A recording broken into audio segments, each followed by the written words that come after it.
Welcome. നമ്മള് കഴിഞ്ഞ ക്ലാസ്സില് പഠിച്ചിട്ടുള്ളത് സൈക്കോ അനലിറ്റിക്കൽ തിയറി ഫ്രോയിഡിന്റെ ആയിരുന്നു. അതുമായി ബന്ധപ്പെട്ടിട്ട് നമ്മൾ പറഞ്ഞിട്ടുണ്ടായിരുന്നു 2 തിയറീസും കൂടെ നമുക്ക് നോക്കാനുണ്ടെന്ന് പറഞ്ഞിട്ടുണ്ടായിരുന്നു. അതായത് സൈക്കോ ഡൈനാമിക് തിയറികളുമായി ബന്ധപ്പെട്ടിട്ട് അതിൽ വരുന്നതാണ്. അതിൽ ഫസ്റ്റ് വൺ നമ്മൾ പറഞ്ഞതാണ് സൈക്കോ അനലിറ്റിക് തിയറി. ഈ 2 തിയറികളും കൂടെ നമ്മൾ ആ ഒരു കാറ്റഗറിയിൽ പഠിക്കുന്നുണ്ട്. ഇത് അത്ര ഇമ്പോർട്ടന്റ് ആണോ എന്ന് ചോദിച്ചു കഴിഞ്ഞാൽ നമുക്ക് ജസ്റ്റ് അറിഞ്ഞിരിക്കുക ടേമുകളൊക്കെ. അതായത് എങ്ങാനും ചോദിച്ചു കഴിഞ്ഞിട്ടുണ്ടെങ്കിൽ നമുക്ക് ആൻസർ ചെയ്യാൻ പറ്റണം, അത്രേ ഉള്ളൂ. നമ്മൾ അതിനുള്ളിൽ ഈ ഒരു 3 തിയറിയെങ്കിലും നമ്മൾ ഒന്നറിഞ്ഞിരിക്കുക.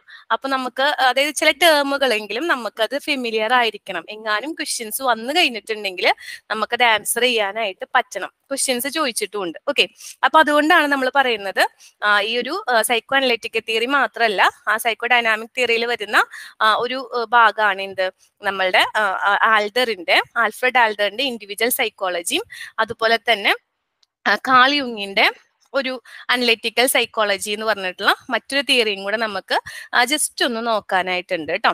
അപ്പൊ അത് രണ്ടും കൂടെ നമ്മളൊന്ന് നോക്കി വെക്കണം, കാരണം നമുക്ക് ഉപകാരപ്പെടും കേട്ടോ.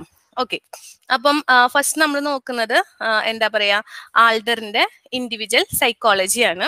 നമ്മൾ പറഞ്ഞു നമ്മളിവിടെ കണ്ടിന്യൂവേഷൻ വരുന്നത് നമ്മൾ പറഞ്ഞല്ലോ സൈക്കോ ഡൈനാമിക് തിയറിയുടെ കണ്ടിന്യൂവേഷൻ ആണ്. അതിൽ first one psycho analytic theory Freud പഠിച്ചു. രണ്ടാമത്തെയാണ് നമ്മളിവിടെ പഠിക്കുന്നത് ആൽഫ്രഡ് ആൽഡറിന്റെ ഇൻഡിവിജ്വൽ സൈക്കോളജി എന്ന് പറഞ്ഞിട്ടുള്ള തിയറി. ഇതിനകത്ത് കാര്യമായിട്ടുള്ള ടേമുകൾ ഒന്നും പഠിച്ചിട്ടില്ലെങ്കിലും നമ്മൾ മനസ്സിലാക്കി വെക്കുക, ആൽഫ്രഡ് ആൽഡർ ഏതാണ്, ഇൻഡിവിജ്വൽ സൈക്കോളജി. പുള്ളിയുടെ ആ 2 ടേമുകൾ ഇൻഫീരിയോറിറ്റി സുപ്പീരിയോറിറ്റി, ആ 2 ടേമുകൾ നമ്മൾ ഓർത്തു വെക്കാം. ഓക്കെ, അത് ആൽഫ്രഡ് ആൽഡറിന്റെ തിയറിയുടെ പേരാണ് ഇൻഡിവിജ്വൽ സൈക്കോളജി എന്നാണ് ആ തിയറിയുടെ പേര്. അതുപോലെ തന്നെ അതിൽ നമ്മൾ ഓർത്തു വെക്കേണ്ട 2 പേരുകളാണ് എന്ത്, 2 ടേമുകളാണ് ഇൻഫീരിയോറിറ്റി കോംപ്ലക്സ്, സുപ്പീരിയോറിറ്റി കോംപ്ലക്സ്. ഈ 2 ടേമുകൾ കേട്ടോ, ഇൻഫീരിയോറിറ്റി കോംപ്ലക്സ് അതുപോലെ തന്നെ സുപ്പീരിയോറിറ്റി കോംപ്ലക്സ്, ഈ 2 ടേമുകൾ നമ്മൾ ഓർത്തു വെക്കാം. ഇത് രണ്ടും നമുക്ക് ആവശ്യം വരുന്ന ടേമുകളാണ് കേട്ടോ. ഓക്കെ, ഇൻഫീരിയോറിറ്റി കോംപ്ലക്സും ദെൻ എന്താണ് വരുന്നത്, സുപ്പീരിയോറിറ്റി കോംപ്ലക്സ്. ഓക്കെ, അതായത് നമ്മളുടെ എല്ലാവരുടെ ഉള്ളിലും എന്തുണ്ടായിരിക്കും, ഒരു ഇൻഫീരിയോറിറ്റി ഉണ്ടായിരിക്കും അല്ലെ.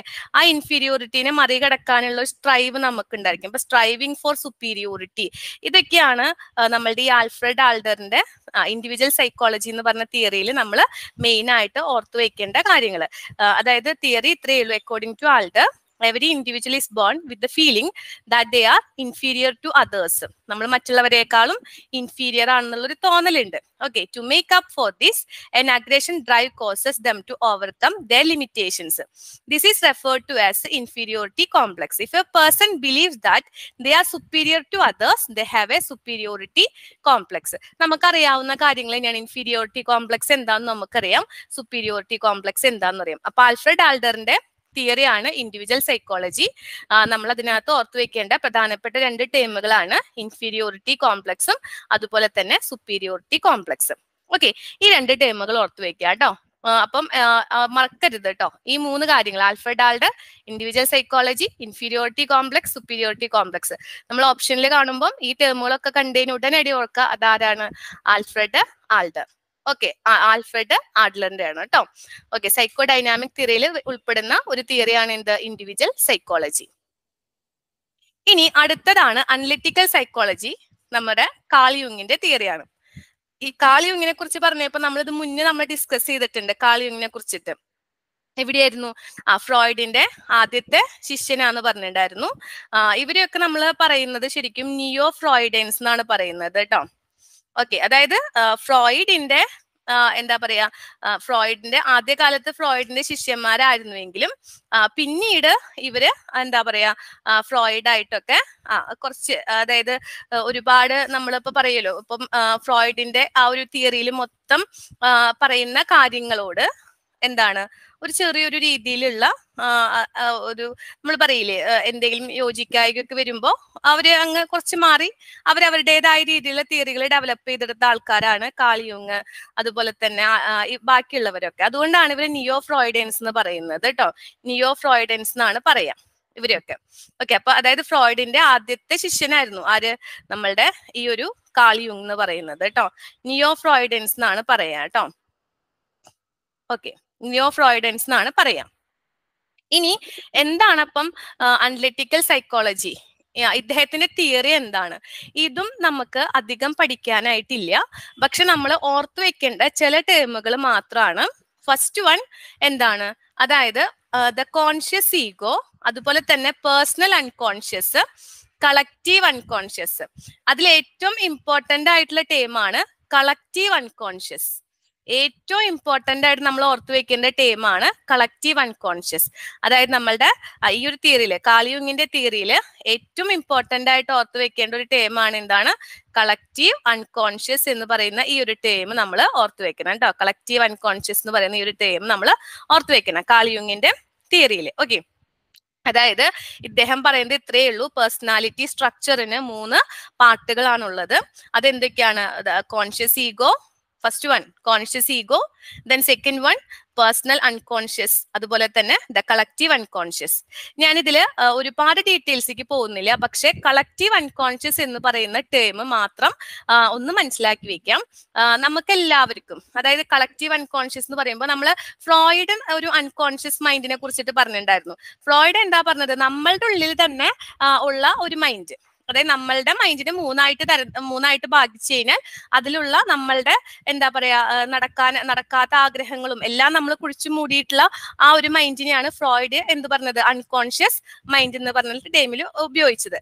പക്ഷെ കാൾ യുങ്ങിന്റെ കേസിൽ വരുമ്പോൾ കളക്റ്റീവ് അൺകോൺഷ്യസ് എന്ന് പറയുന്നത് നമ്മളുടെ മാത്രമല്ല, യുഗങ്ങളായിട്ട് നമ്മളുടെ ഫാദർ, അതുപോലെ തന്നെ നമ്മളുടെ പൂർവികര്, അതായത് നമ്മളുടെ ആ ഒരു പരമ്പരയിൽ പെട്ട അവരുടെ എല്ലാവരുടെയും എന്താണ് നമ്മൾ പറയില്ലേ, അതായത് ആ ഒരു ശരിക്കും പറഞ്ഞു കഴിഞ്ഞാൽ അതിന്റെ ഡെഫിനിഷൻ തന്നെ ഇങ്ങനെയാണ്: the experiences and ideas inherited from one's ancestors constitute the collective unconscious. അതായത് യുഗങ്ങളായിട്ട് അച്ഛന്മാരായിട്ട്, അല്ലെങ്കിൽ നമ്മളെ അച്ഛന്, അപ്പൂപ്പന്മാര്, അതുപോലെ അമ്മയുടെ ഫാമിലി, അങ്ങനെ എല്ലാവരും ഷെയർ ചെയ്ത് വരുന്ന ആ ഒരു എന്താ പറയാ ആ ഒരു മൈൻഡിനെയാണ് നമ്മൾ എന്ത് പറയുന്നത്? കളക്റ്റീവ് അൺകോൺഷ്യസ് എന്ന് പറയുന്നത്. ഏറ്റവും പ്രധാനപ്പെട്ട ടേമാണ് കേട്ടോ. ഓക്കെ, കളക്റ്റീവ് അൺകോൺഷ്യസ് നമ്മുടെ ഉള്ളിന്റെ ഉള്ളിൽ ഇൻഹെറിറ്റഡ് ആണ്. ഓക്കെ, അതായത് അത് എവിടുന്നാണ് അതായത് experiences and ideas inherited from, നമ്മളുടെ ഉള്ളിന്റെ ഉള്ളിൽ ഉണ്ടത്, യുഗങ്ങളായിട്ട് നമുക്കത് കൈമാറി വന്നിട്ട് അങ്ങനത്തെ ആ ഒരു രീതിയിലാണ് നമ്മളെ കാളിയുങ് എന്തിനെ പറഞ്ഞു വെക്കുന്നത്? കളക്റ്റീവ് അൺകോൺഷ്യസിനെ പറഞ്ഞു വെക്കുന്നത്. ഓക്കെ, പിന്നെ അതുപോലെ തന്നെ അതില് ഇപ്പം ഇനി ഒരു എക്സാമ്പിൾ പറയുകയാണെങ്കിൽ, നമ്മളുടെ ചില വീട്ടുകാർക്ക് ഉണ്ടാവുന്ന, അതായത് എല്ലാവർക്കും ചില സ്വഭാവം, ചില ടെൻഡൻസികൾ, ചിലപ്പോ ആ വീട്ടിൽ നമ്മൾ പറയില്ലേ പാമ്പിനെ പേടിയാണ്, അപ്പൊ എല്ലാവർക്കും എന്തായിരിക്കും? പാമ്പിനെ പേടിയായിരിക്കും. അങ്ങനത്തെ ചില എന്താ പറയാ, ചില വീട്ടുകാർക്ക് ഉണ്ടാവുന്ന ചില ടെൻഡൻസികൾ ചിലപ്പോ എല്ലാവർക്കും ആ ഒരു ടെൻഡൻസി ഉണ്ടായിരിക്കും അല്ലെ? അതുപോലെയുള്ള പേടികള്. ഓക്കെ, അതൊക്കെ നമുക്ക് എന്തിനകത്ത് ഉൾപ്പെടുത്താം? കളക്റ്റീവ് അൺകോൺഷ്യസിന്റെ അകത്ത് ഉൾപ്പെടുത്താം. നിങ്ങൾക്ക് ആ ടേം മനസ്സിലായി എന്ന് വിചാരിക്കുന്നു, കളക്റ്റീവ് അൺകോൺഷ്യസ് എന്ന് പറയുമ്പോൾ ഉള്ള ടേം കേട്ടോ. ഓക്കെ, ഇനി ഇത്രയുള്ള യുഗങ്ങളായിട്ട് നമ്മളുടെ പരമ്പര വഴി കൈമാറി വന്നിട്ടുള്ള കാര്യങ്ങൾ കേട്ടോ. ഓക്കെ, ഇനി അടുത്തതാണ് എന്താണ്? ആർക്കിടൈപ്പ് എന്ന് പറയും. ഓക്കെ, ആർക്കിടൈപ്പ് എന്ന് പറഞ്ഞിട്ടുണ്ടെങ്കിൽ ഇപ്പൊ നമ്മൾ ഓൾറെഡി പറഞ്ഞു കഴിഞ്ഞു എന്താണ്? നമ്മളുടെ മൈൻഡിനകത്ത് നമ്മൾക്ക് എന്തുണ്ട്? ഒരു കളക്റ്റീവ് അൺകോൺഷ്യസ് അല്ലെ? ഒരാളുടെ കളക്റ്റീവ് അൺകോൺഷ്യസിനകത്ത് ഉണ്ടാവുന്ന എക്സ്പീരിയൻസുകൾ, അത് നമുക്ക് എവിടുന്നാ കിട്ടുന്നത്? അതായത് മില്യൺസ് ഓഫ് ഇയേഴ്സ് എന്നാണ് നമ്മൾ അതൊക്കെ നമ്മളുടെ ഉള്ളിന്റെ ഉള്ളിൽ വന്ന് നിറഞ്ഞു കിടക്കുന്നത് അല്ലെ? അപ്പം അത് ശരിക്കും പറഞ്ഞാൽ ചില ഇമേജസ്, സിംബൽസിന്റെ ഒക്കെ രൂപത്തിലായിരിക്കും, ചില ഐഡിയാസിന്റെ ഒക്കെ രൂപത്തിലായിരിക്കും. അതിനെയാണ് നമ്മൾ എന്ത് പറയുന്നത്? ആർക്കിടൈപ്പ് എന്ന് പറയുന്നത്. ഓക്കെ, ആർക്കിടൈപ്പിന്റെ ഡെഫിനിഷൻ ഇങ്ങനെയാണ് വരുന്നത്.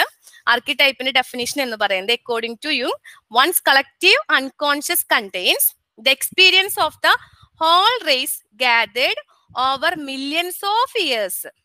Okay, specifically in the form of universal ideas or images are called archetype. Okay, അത് നമ്മളുടെ ഉള്ളിന്റെ ആ ഒരു കണക്റ്റീവ് അൺകോൺഷ്യസ് ഇമേജസും അതുപോലെ തന്നെ എന്താ പറയാ ചില സിംപിൾസ് ഒക്കെ ആയിട്ട് അവൻ എടുക്കുന്നുണ്ടായിരിക്കാം. അതിനെയാണ് നമ്മൾ എന്ത് പറയുന്നത്? നമ്മളുടെ ആർക്കിടൈപ്പ് എന്ന് പറയുന്നത് കേട്ടോ. ഓക്കെ, അപ്പം നമ്മൾ ആർക്കിടൈപ്പ് എന്താന്ന് പഠിച്ചു. ഇനി ആർക്കിടൈപ്പിനെ 4ആയിട്ടാണ് ക്ലാസ് 4 ടൈപ്പ് ഉണ്ടെന്നാണ് പറയുന്നത്. അത് സെൽഫ്, പേഴ്സോണ, ഷാഡോ, ആനിമ, ആനിമസ് എന്നൊക്കെ പറഞ്ഞിട്ടുള്ളത്. ഈ ടേമുകൾ ഒന്ന് നോക്കി വെക്കാം. ഇപ്പം ചില നമ്മൾ പറയല്ലോ, ഇപ്പൊ സിനിമയിലൊക്കെ ആണെങ്കിൽ അവിടെ ഒരു അമ്മ റോള് ചെയ്യാനായിട്ട് ഒരാളുണ്ടായിരിക്കും. അപ്പൊ റോൾ ആസ് എ മദർ, അല്ലെങ്കിൽ role of son, role of husband, അതൊക്കെയാണ് ഈ പേഴ്സോണ എന്നതിൽ വരുന്നത് കേട്ടോ. അതായത് നമ്മൾ പറയില്ലേ, ചില റോൾസ് സൊസൈറ്റി അസൈൻ ചെയ്ത് കൊടുത്തിട്ടുണ്ടായിരിക്കും അല്ലെ. അപ്പൊ ആ ഒരു റോൾസിനൊക്കെയാണ് നമ്മൾ എന്ത് പറയുന്നത്, പേഴ്സോണ എന്ന് പറയുന്നത്. പിന്നെ അതുപോലെ തന്നെ ഇമ്പോർട്ടന്റ് ആയിട്ടുള്ള ടേമുകളാണ് ആനിമ, ആനിമസ് എന്ന് പറയുന്നത്. അതായത് നമ്മൾ പറയല്ലോ, എല്ലാ പുരുഷന്മാരുടെ ഉള്ളിലും എന്തുണ്ടായിരിക്കും, ഒരു സ്ത്രീ സ്വഭാവം ഉണ്ടായിരിക്കും. നേരെ തിരിച്ചും നമുക്ക് പറയാനായിട്ട് പറ്റും. അതായത് നമ്മൾ ഒരു ബൈസെക്ഷുവാലിറ്റിനെയാണ് ഈ ഒരു ടേം റെപ്രസെന്റ് ചെയ്യുന്നത് കേട്ടോ. ഓക്കെ, ബൈസെക്ഷുവാലിറ്റിനെയാണ്. ഇപ്പം ശരിക്കും പറയുകയാണെങ്കിൽ ഇപ്പോ ഈ ഒരു ഫെമിനിൻ ആർക്കിടൈപ്പ് എന്ന് പറഞ്ഞിട്ടുണ്ടെങ്കിൽ ആ feminine archetype in man. Okay, അതായത് ഒരു പുരുഷന്റെ ഉള്ളിലുള്ള ആ ഒരു ഫെമിനിൻ ആർക്കിടൈപ്പിനെയാണ് ആനിമ എന്ന് പറയുന്നത്. അതുപോലെ തന്നെ തിരിച്ചും സ്ത്രീയുടെ ഉള്ളിലുള്ള ആ ഒരു പുരുഷന്റേതായിട്ടുള്ള ആ ഒരു ആർക്കിടൈപ്പിനെയാണ് നമ്മൾ എന്ത് പറയുന്നത്, ആനിമസ് എന്ന് പറയുന്നത് കേട്ടോ. ഓക്കെ, അപ്പം ഈ ആനിമയും ആനിമസും രണ്ടും എന്താണ്, എവരി ഇൻഡിവിജ്വലിന്റെ ഉള്ളിൽ ഉണ്ടെന്നാണ് ആര് പറയുന്നത്, കാൾ യുങ് പറഞ്ഞിട്ടുള്ളത് കേട്ടോ. ഓക്കെ, അപ്പൊ ആനിമ, ആനിമസ് എന്ന് പറഞ്ഞിട്ടുള്ള ടേമുകൾ പഠിക്കുക. പിന്നെ ബാക്കി 2 ടേമുകളാണ് ഷാഡോ, അതുപോലെ തന്നെ സെൽഫ് എന്ന് പറഞ്ഞിട്ടുള്ളത്. അപ്പൊ നിങ്ങൾ എപ്പോഴും ഇതിന്റെ ഉള്ളിലോട്ട് ഇറങ്ങിച്ചെല്ലേണ്ട കാര്യം ഇല്ല, പക്ഷെ ഈ ടേമുകൾ നമുക്ക് പരിചയം ഉണ്ടായിരിക്കണം, അത്രേ ഉള്ളൂ. ഓക്കെ, കാൾ യുങ്ങിന്റെ നമ്മൾ ഈ തിയറി പറയുമ്പോൾ അതിലെ ഒരുപാട് ഡീറ്റെയിൽസിലോട്ട് നമുക്ക് പോകേണ്ട കാര്യം, പക്ഷെ നമുക്ക് കാര്യങ്ങൾ ഒരു ടേം കണ്ടു കഴിഞ്ഞാൽ അറിഞ്ഞിരിക്കണം. ആർക്കിടൈപ്പ് എന്ന് കണ്ടു കഴിഞ്ഞാൽ തന്നെ അത് നമുക്ക് കാൾ യുങ്ങിനെ പോയിട്ട് സെലക്ട് ചെയ്യാൻ പറ്റണം. ഓക്കെ, ആനിമ, ആനിമസ് എന്ന് കേൾക്കുമ്പോൾ ആനിമ എന്താണ്, അത് എന്താണെന്നുള്ളത് നമുക്ക്, അതായത് ഫെമിനിൻ ആർക്കിടൈപ്പിൻ എന്താണ്, മെയിൽ അല്ലെങ്കിൽ മാൻ, അതാണ് ആനിമ എന്നുള്ളത് നമുക്ക് തിരിച്ചറിയാൻ പറ്റണം. മനസ്സിലായോ? അത്രയും കാര്യങ്ങളാണ് നമുക്ക് ഇവിടെ നിന്ന് ഉദ്ദേശിക്കുന്നുള്ളൂ. അല്ലാണ്ട് ഒരുപാട് ഡീറ്റെയിൽസ് നമുക്ക് ഈ തിയറിനെ കുറിച്ചിട്ട് പഠിക്കേണ്ട കാര്യമില്ല. അതുപോലെ തന്നെ കളക്റ്റീവ് അൺകോൺഷ്യസ് എന്താണ്, ആർക്കിടൈപ്പിന്റെ ഡെഫിനിഷൻ തന്നിട്ട് അല്ലെങ്കിൽ ഇത് ആ ഒരു ഡെഫിനിഷനിലൂടെ എന്താണ് ആർക്കിടൈപ്പ് എന്ന് ചോദിക്കാം. മനസ്സിലായോ? അപ്പൊ മേജർ ടേമുകൾ നമ്മളൊന്ന് എന്താ പറയാ, ഒന്ന് അതൊക്കെ ഒന്ന് എന്താന്ന് മനസ്സിലാക്കി പോവുക, അത്ര മാത്രമാണ് നമ്മൾ ചെയ്യേണ്ടതുള്ളൂ കേട്ടോ. കാര്യമായിട്ട് ഇത് പഠിക്കേണ്ട ആവശ്യമില്ല നമുക്ക്. ദെൻ ലാസ്റ്റ് വണ്ണാണ് നമ്മൾ പറഞ്ഞു, കാൾ യുങ്ങിന്റെ പേഴ്സണാലിറ്റി, അത് കോൺസെപ്റ്റ് ഓഫ് പേഴ്സണാലിറ്റി ഡെവലപ്മെന്റ്. അതാണ് 1921 അദ്ദേഹം ഈ ഒരു ടേം കൊണ്ടുവന്നിട്ടുള്ളത്. എന്താണ് 1921 കേട്ടോ. 2 തരത്തിലുള്ള പേഴ്സണാലിറ്റി ആണ് അദ്ദേഹം ഐഡന്റിഫൈ ചെയ്തിട്ടുള്ളത്. ഏതൊക്കെയാ? എക്സ്ട്രോവേർട്ടും അതുപോലെ തന്നെ ഇൻട്രോവേർട്ടും. എക്സ്ട്രോവേർട്ടും ഇൻട്രോവേർട്ടും. എക്സ്ട്രോവേർട്ട്, ഇൻട്രോവേർട്ട് എന്താന്നുള്ളത് നമുക്ക് പ്രത്യേകിച്ച് പറഞ്ഞു തരേണ്ട കാര്യമില്ല. എക്സ്ട്രോവേർട്ട് എന്ന് വെച്ചാൽ എന്തായിരിക്കും? ടോക്കറ്റീവ് ആയിരിക്കും, വളരെ എനർജറ്റിക് ആയിരിക്കും അല്ലെ. ഇൻട്രോവേർട്ട് എന്ന് വെച്ചാൽ എന്തായിരിക്കും? കുറച്ച് റിസർവ് ചെയ്തിട്ടുള്ള ബിഹേവിയർ ഉള്ള ആൾക്കാരെ തന്നെയാണ് നമ്മൾ ഇൻട്രോവേർട്ടുകൾ എന്ന് വിളിക്കുന്നത്. ഓക്കെ, അപ്പൊ ഇത്രയാണ് നമുക്ക് ഈ ഒരു വീഡിയോയിൽ ഉൾക്കൊള്ളിക്കാൻ ഉദ്ദേശിച്ചിട്ടുള്ളത്. നമ്മൾ എവിടുന്ന തുടങ്ങി, സൈക്കോ ഡൈനാമിക് തിയറി നമ്മൾ ഇതോടുകൂടി അവസാനിപ്പിക്കുകയാണ്. അതിൽ 3 തിയറികളാണ് നമ്മൾ ഡിസ്കസ് ചെയ്തിട്ടുള്ളത്. ആ 3 തിയറികളിൽ നമ്മൾ പറഞ്ഞു, എന്താ പറയാ, ഇതിലെ ഫസ്റ്റ് വൺ നമ്മൾ പറഞ്ഞിട്ടുള്ളത് psycho analytic theory, then individual psychology നമ്മളിവിടെ പറഞ്ഞു, ആൽഫ്രഡ് ആഡ്ലറിന്റെ. അതിൽ എപ്പോഴും ശ്രദ്ധിക്കേണ്ട കാര്യം ഇൻഫീരിയോറിറ്റി, സുപ്പീരിയോറിറ്റി എന്ന് പറഞ്ഞിട്ടുള്ള 2 ടേമുകൾ. അതുപോലെ തന്നെ കാൾ യുങ്ങിന്റെ കേസ് വരുമ്പോൾ ശ്രദ്ധിക്കേണ്ട കാര്യങ്ങൾ ഏതൊക്കെയാണ്? കളക്റ്റീവ് അൺകോൺഷ്യസ് എന്ന് പറഞ്ഞിട്ടുള്ള ആ ടേം ശ്രദ്ധിക്കാം. അതുപോലെ തന്നെ ആർക്കിടൈപ്പുകൾ ഉണ്ട്. ആർക്കിടൈപ്പുകൾ ഏതൊക്കെയാണ്? 4 എണ്ണമാണുള്ളത്. അതിൽ എപ്പോഴും ശ്രദ്ധിക്കേണ്ട കാര്യം ആനിമ, ആനിമസ് എന്ന് പറഞ്ഞിട്ടുള്ള ആ ടേം ശ്രദ്ധിക്കാം. ദെൻ പേഴ്സണാലിറ്റി ടൈപ്പ് എന്ന് പറയുന്നത് എക്സ്ട്രോവേർഷൻ, ഇൻട്രോവേർഷൻ. ഓക്കെ, ഇത്രയാണ് ഈ തിയറിയിൽ, ഈ ഒരു സ്ലൈഡിൽ നമ്മൾ അല്ലെങ്കിൽ ഈ ഒരു വീഡിയോയിൽ നമ്മൾ ഉൾപ്പെടുത്തിയിട്ടുള്ളത്. ഇനി നമുക്ക് ഇതിനകത്ത് വീണ്ടും നമുക്ക് ട്രേറ്റ് തിയറികൾ പഠിക്കാനായിട്ടുണ്ട്. അത് ഇമ്പോർട്ടന്റ് ട്രേറ്റ് തിയറികൾ ഉണ്ട്. അതുപോലെ തന്നെ ഹ്യൂമനിസ്റ്റിക് അപ്രോച്ചുകളെ കുറിച്ച് നമുക്ക് ഇനി പഠിക്കാനുണ്ട് ഈ പേഴ്സണാലിറ്റിയിൽ. അതുപോലെ തന്നെ നമ്മൾ എറിക്സന്റെ ഒരു സൈക്കോ സോഷ്യൽ തിയറി നമുക്ക് ഉൾപ്പെടുത്താനായിട്ടുണ്ട്. അപ്പൊ ഇനി ഇതില് തിയറികൾ ഉണ്ട്.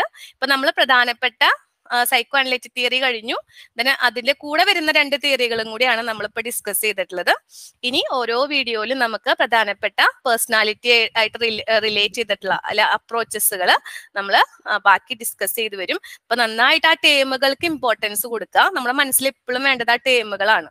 ഓക്കെ, അപ്പം അത് നമുക്ക് ചോദിച്ചു കഴിഞ്ഞാൽ നമുക്ക് പെട്ടെന്ന് പറയാനായിട്ട് പറ്റണം. ഓക്കെ, അപ്പൊ ഇത്രയാണ് നമ്മൾ ഇന്ന് പറയാൻ ഉദ്ദേശിച്ചിട്ടുള്ളത് കേട്ടോ. Okay, thank you.